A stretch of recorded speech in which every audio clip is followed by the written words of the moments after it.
Hi guys, it's me Annika. Welcome back to my channel. Whatever grade you're in, this is going to be really good advice for your second semester of school. Chances are you might be watching this on winter break, maybe your second semester just started, and you might be really anxious to go back to school because you're like, dang, this means I'm going to have to log in again. This means I'm going to have to say goodbye to my Roblox. And I'm going to give you guys all the advice to number one, get good grades, but also number two, not go insane in the process. In other words, I'm going to share my tips on how you can do really well academically, but also make time for what's important to you outside of school. So I'm talking about your hobbies, your interests. Anyway, enough talking, let's get into the actual advice. I made so many notes for you guys, so let's get into them. My first piece of advice is you have to learn how to stop freaking talking.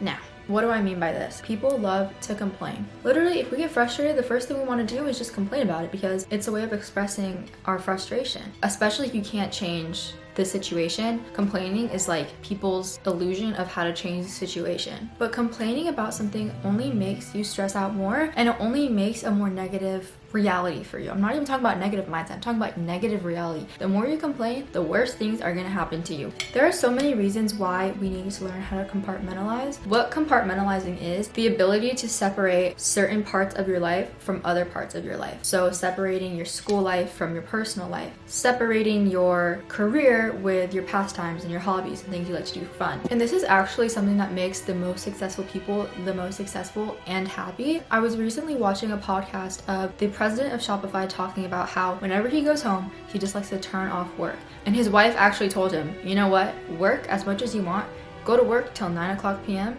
But when you come home, you better not be working. Like, work is done. Work should not be on your mind. You might be thinking that I'm gonna bring up stuff like lunch or hanging out with people. And yeah, it's important to not complain all the time when you're hanging out with other people because people are just gonna start hating you for making them feel so negative all the time. But also, it's really important to not complain about your work as you're doing it and as you have the opportunity to be doing it. So for instance, my school has this thing called Flex. A lot of people probably have like study hall or something similar. We are given time to do our homework and to do work and to go see teachers if we have questions.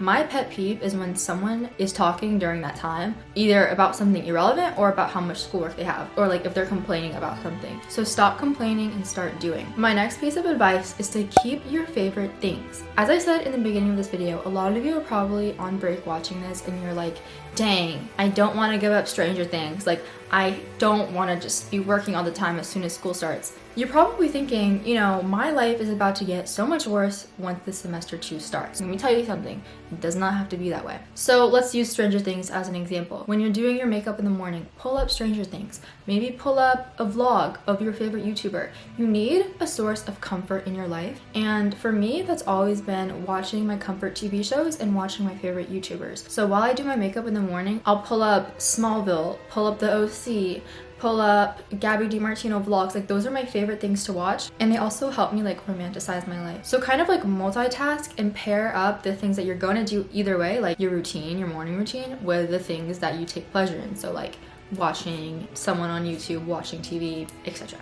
Okay, the next piece of advice is crucial and it's backed by science. So I give you guys I give you guys something I learned in therapy, Maslow's hierarchy of needs. So it's this triangle, I'm gonna put it up on here. It basically shows you your foundational needs, so like what is absolutely required to survive, all the way up to like what you don't necessarily need to survive, but can really benefit you. And you can only do the things at the top of the pyramid once you've met the things at the base of the pyramid. You have to really work your way up. So we're gonna start off with the bottom, your physiological needs. This includes breathing, food, water, shelter, clothing, sleep. These are the things that you need to survive. Like, this is your baseline. Why am I bringing this up? This means that you cannot neglect showering, you can't neglect eating your 3 meals, you can't neglect sleeping too much if you want to, number one, have good grades, and if you want to keep your sanity, basically. At the top of the pyramid, we have self-actualization, which is basically the idea that in order to really morph into your highest self, in order to have the habits that you see your future self having, in order to have creativity and like really feel like you have an inner purpose, you have to have all the things on the bottom of the pyramid first. So on top of physiological needs, like your actual needs for water, shelter, whatever, you have safety and security. So like making sure you're literally safe. This also includes like money, being able to financially support yourself, or like, you know, just having resources like family. Above that, we have love and belonging. So this is like friends and family and like your social need of acceptance. And I just want to remind y'all, I know it sounds really obvious, but look at the diagram. Notice how like during finals week, when everyone's stressed out, your friendships start to suffer because everyone's just pissed off at each other. Has nothing to do with what's actually going on in the friendship. It's all about people neglecting their physiological needs, like sleeping less. Everyone's getting pissed off at each other because they're ignoring their like baseline. And then above that, we have self-esteem. If you're not nurturing your friendships like you need to be, your self-esteem is going to suffer. And then above that, finally, self-actualization, as I mentioned earlier. So your creativity, your morality, becoming the best version of yourself can only happen once everything else is met. So I just want to remind you guys that your 100% does not look the same every single day. Your 100% is only your 100% under the conditions that your energy levels are where they need to be and when you aren't neglecting your physiological needs. Also, your 100% doesn't look the same every single day. It's a different fraction of the pie, you guys. Like, your 100% today is not the same as your 100% yesterday, and it's not the same as your 100% tomorrow. And it's not linear. Sometimes it's like this. The key is to keep showing up and just try your best, even though it might not be perfect. Next, study until it's second nature. Study until it's so obvious. So repetition is key. Also, figuring out what type of processor you are. So for instance, I'm a verbal processor. You can literally see in my face right now, I'm like processing what I'm about to say by speaking out loud. I learn things and memorize things by saying them out loud. Some people might process things better by writing it down or by like having a visual or like listening. I don't know how many of y'all are familiar with the IB program, but I'm a full IB student, and we had this thing our junior year called the internal assessment in English class. And it's basically where you have to speak about 2 texts for 10 minutes straight, and you don't get a script. You just get like a super brief outline and you only get 1 take. But I took videos of myself saying my speech over and over and over again to where it became so obvious what the next thing to say was. So study until you can teach someone. Also, we learn by doing. Just like you can't really learn how to ride a bike by someone telling you, okay, first, like you're gonna put your feet on the wheels, then you're gonna like turn them, but then you're gonna brake by, you know, doing this angle, and like, no, you need to actually get on the bike and do it to learn. It's the same exact way for like knowing concepts. So like math, instead of just looking back at your notes, you need to actually do the problem over and over again when you're studying. Make sure you actually are learning by doing. So you got to study till it becomes second nature. Next, get over the embarrassment of not understanding. I know I keep bringing up math class, but that's because it's a class where I made the most progress, and that's a class where I literally got over my fear of not understanding. It's not my fear of not understanding, but it's like the fear of other people knowing that you don't understand. Basically, get over your fear of looking stupid. I can tell you that a million times, but what do you actually need to do? Number 1, never leave school without understanding, number 1, what's due when, so like your deadlines, and number 2, anything that you can't look up or figure out yourself. Let me unpack these. So the first one was knowing what's due when. Never leave school without knowing the deadlines.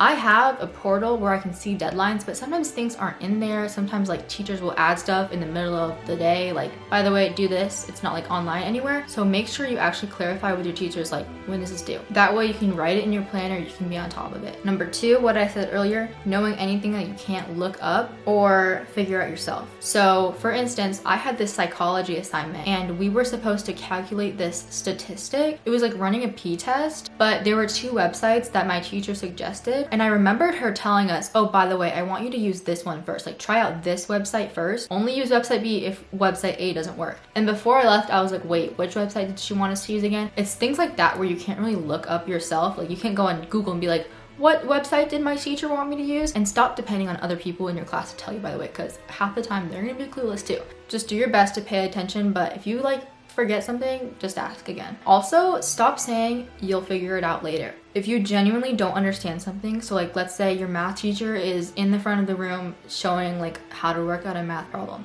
If you don't understand how he or she got from point A to point B, chances are there's like a 50% chance you won't be able to understand it later without going over it for like an hour. It's things like that where it'll save you so much time to just ask, wait, how did you get there again? And stop worrying about looking stupid. As someone who used to like never ask questions like that, 50% of the people in the class don't understand either. They just aren't asking. So do everybody a favor, be the one that asks. Now finally for this section is about coming in for help. Kind of like how professors have office hours, like my school, like I mentioned earlier, my school has flex, so we can book a flex with our teachers and go in. But if you're like going in the morning or whatever, only ask specific questions. This will motivate you to like try and figure things out by yourself, but also it'll make your teachers like you a lot better if you're more of the type to be like, hey, so I was looking over this and I tried to do it this way, but when I got to this point, I was wondering if I should do this or do this. Like, what do you think? Versus if you're like, hey, I don't understand this. Can you like show me again?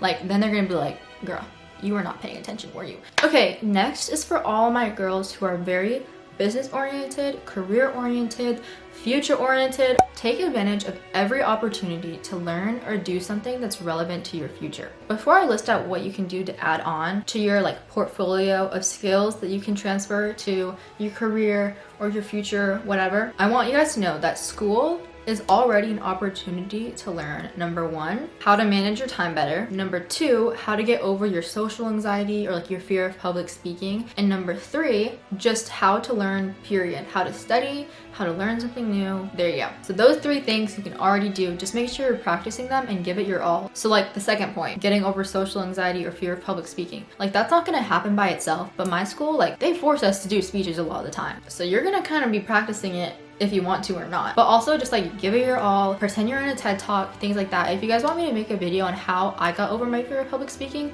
I can totally do that for you. Just let me know down below, because I have a lot of advice on that coming from someone who used to have really bad social anxiety. Anyway, there are other things that you can do, other transferable skills, if you will, that can transfer from school to any other aspect of your life, especially your career, your future career. I know a lot of us are like still in high school, but you get what I'm saying. Okay, number one, do your best to make any assignment related to your interest. So for instance, you guys know I'm really interested in fashion. I love like the fashion business. I love the fashion industry. I love just like researching it on my own. I also take a creative writing class. Almost every single essay I write in that class, I write about fashion. Obviously I switched it up a little bit. I write about, you know, CEOs of fashion, or I write about sustainability in fashion. But anytime I'm allowed to, best believe I'm relating it to fashion, relating it to beauty, relating it to whatever. And that's because I want to do something related to fashion for my career, and I also just love fashion. Also, like for me, I really like content creation, so the way I can make school more relevant to my future is by vlogging at school. That helps my future personally. Also, vlogging at school is just a lot more fun. Okay, and then finally, when it comes to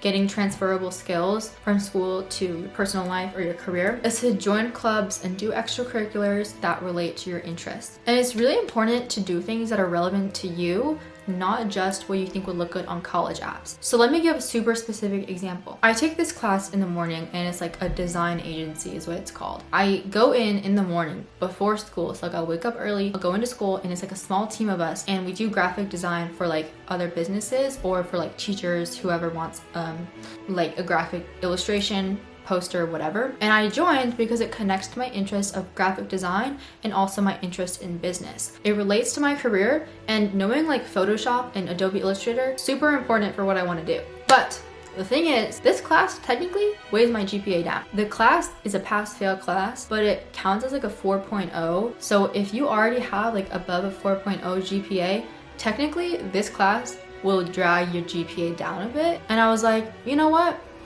I'm gonna keep the class. A lot of people are like, don't take a morning class if it weighs down your GPA. But like this class, it helps me with what I actually want to do in life, and it's a creative outlet, so it's fun.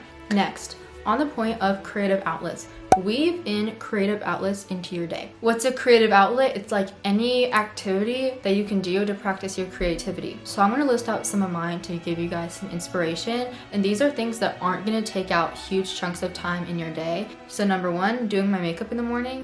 I don't do this every single day for school, but most days when I do my makeup in the morning, it just starts off the day on a high note. Vlogging, as I said earlier, that's a creative outlet. Making cute notes and cute slideshows, guys, that is like the trick to romanticizing school. I don't care if it's extra. If you have the school supplies to make cute notes, do it. Also extracurriculars, so like my school has a set window where we have clubs like same time every week. Sometimes I have fashion club, which is more like of a time commitment because I'm president, but I also joined sewing club just as a regular member, and that's like 20 minutes of my day just to sew, and I do that like once every 2 weeks. Okay, next is really important, and I want to reassure to you guys to remember the reason for working hard without adopting the domino mentality. So for me, I really want to become a successful fashion CEO one day. My reasoning for working hard during high school is because I just really wanted to be successful in the future. Not successful in like a numerical way, like getting good grades, like, okay, what does that even mean, right? Like having a high GPA, like,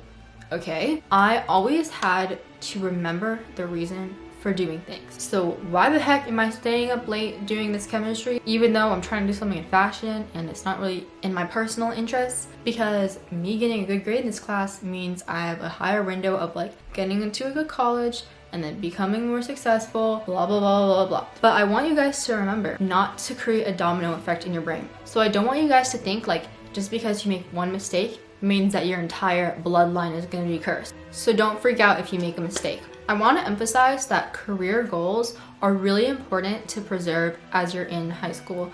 Don't lose sight of the actual goal. Obviously, if you're in school, you'd prefer to make good grades, but don't let that be your only goal. I also, in the back of my mind, the entire 4 years of being in high school, I've had it in my mind, I want to become a successful CEO of a clothing company. And getting good grades, doing well in school, that's like a tool for me to work my way up the ladder. So it's really important to keep in mind your career goals, your personal goals, things that you want outside of the numbers attached to school. Delayed gratification is everything to success. The ability to wait longer for goals that are more important and that have like a heavier weight to them. This can be on a super small scale or on a much larger scale. For instance, let's say it's Saturday, you haven't started your homework yet, and your friend invites you to go to the trampoline park, right? Delayed gratification is maybe rejecting that invitation this time, studying instead, and then later on you get that good grade. It's kind of like being able to resist temptation a little bit and being able to kind of have self-control. That's kind of what delayed gratification is. Also, delayed gratification on a much larger scale. Going to school, working really hard, just showing up every day, knowing that, okay, the results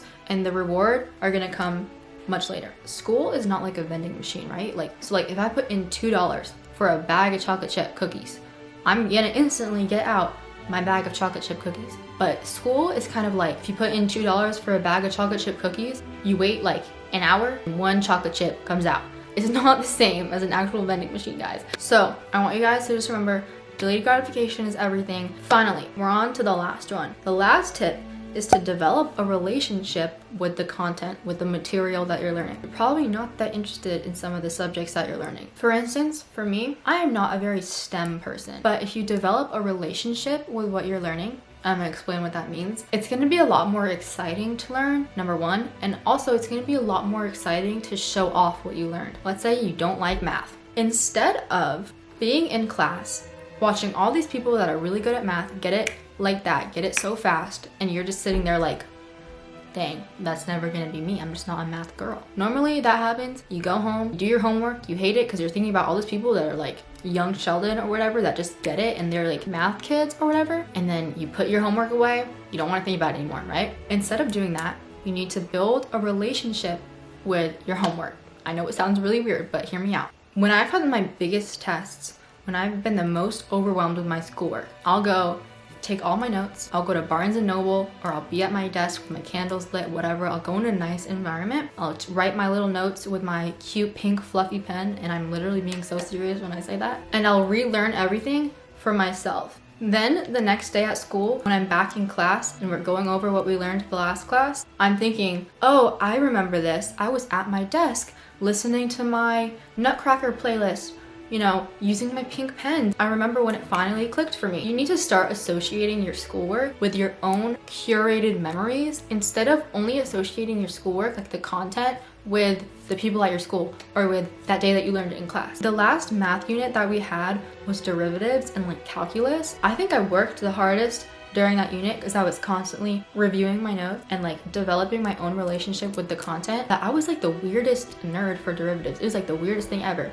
I was like an exotic animal being watched in the zoo and people are like, she's never acted like this before. I'm gonna make an analogy to make it a little easier to understand. I'm just gonna use Ariana Grande music as an example. Let's say I go to the Ariana Grande listening party of like 200 people, right? And a bunch of people in the Ariana Grande listening party piss me off, okay? Like, let's say someone looks at me and they're like, oh, I hate your hair, Annika, you're so annoying. That would be my association with Ariana Grande music. But no, my association with Ariana Grande music is like listening to it in the car by myself, listening to it as I get ready while I do my makeup. Like, if I let my memory of Ariana Grande music at this listening party and like people were being mean to me at the Ariana Grande listening party, I would never want to listen to Ariana Grande music again. But instead, I have my own relationship with her music, and that's what makes me like it so much. I would like Ariana Grande music regardless, but that's just my example. It's the same thing with the content that you're learning in school. So develop your own relationship with the content that you're learning, and I promise you, school will become so much more tolerable. I actually do have one more tip, and it's to know when your energy levels are up and down. This is like a really basic tip, but I am saving it for last because it's the most valuable and the most like tangible. I feel like you're gonna see results the quickest. Track when your energy levels are higher and when they're lower. Not just like your physical energy levels, like when you're really tired, but when your brain is the most alert. A lot of people, especially teenagers, have a lot more energy at night. That's why so many teenagers like to wait to do their homework till late at night, because their like brain is more active. I don't know. But for me, I found that sometimes forcing myself to get up in the morning before school and do some more homework or like study a little more helps me. Maybe I'm just getting old, but my brain, like especially senior year, which is the year I'm in right now, I start getting tired a lot earlier in the night. Like by 9 p.m, all I want to do is go to sleep. Sometimes it's about setting like a cap for yourself. If you just get so tired and you still have work to do, just stop it right there. Wake up in the morning, get it done then. Number one, you're like forcing yourself to get it done. Kind of like if you work better under pressure, you have less time to do it. But also like with studying and stuff, like that way if you go into school, you have the test that day, you finish studying in the morning, as long as you didn't like procrastinate all of your studying, if you reviewed during the morning, you're gonna go into the test with it more fresh on your mind. But yeah, that's just my advice. If you guys don't get up early in the morning to do your work, I would kind of recommend trying at least like once or twice. Obviously, sleep is really important, but if you go to sleep earlier and wake up earlier, it might just benefit you and might just be exactly what you need.